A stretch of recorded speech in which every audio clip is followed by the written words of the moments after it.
নমস্কাৰ বন্ধুসকল, আজি আছো আমি বাক্সা জিলাৰ খাগ্ৰাবাৰী গাঁৱত। তো বন্ধুসকল, এইটো হৈছে এটা জিৰণি চৰা। তো জিৰণি চৰাটোত আপোনালোকে চাওক, আইতা এগৰাকীয়ে বহুদিন ধৰি প্ৰায় 3 মাহ ধৰি তেওঁ জিৰণি চৰাতে থাকি আছে। তেওঁ মানে তেনেকুৱা ঘৰ চৰৰ সেনেকুৱা সুবিধাও পোৱা নাই চৰকাৰী। তো তেওঁ তাত মোক কোৱা মতে তেওঁ জিৰণি চৰাতে বহুদিন ধৰি আছে। তো তেওঁ এতিয়া চাহ বনাইছে, চাহ খাই আছে। তো আইতাগৰাকীৰ চাগে ঘৰত ল'ৰা এজন আছিল, তো ল'ৰাজনো তেনেকুৱা নাচাই বুলি ক'লে। তো তেওঁ চাওক এতিয়া চাহ খাই আছে। আইতা, চাহ খাই আছ ন? আপুনি ইয়াতে থাকে নেকি? তো ভাত চাত ইয়াতে বনাই ইয়াতে খাই? মানে বৰষুণ চৰষুণ আহিলে অলপ দিগদাৰ নহয় নেকি? বৰষুণ চৰষুণ আহিলে দিগদাৰ হয়। তো চাওক, যিহেতু এতিয়া গৰমৰ দিন, তেওঁ এনেকে বহুত কষ্ট কৰি আছে। তো আমি আহিলো, লগ এজনে ক'লে, খবৰ দিলে।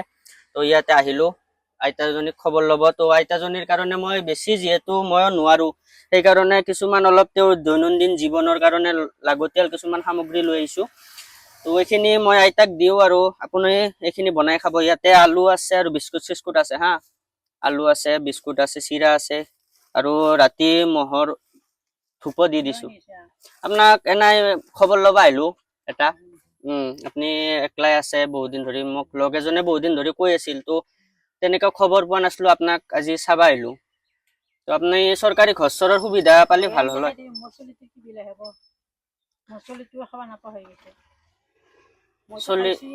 ল'ৰাজনৰ কিবা বেমাৰ চেমাৰ হৈছে নেকি? কিবা তো দেখিছেনে, মাকৰ মৰম।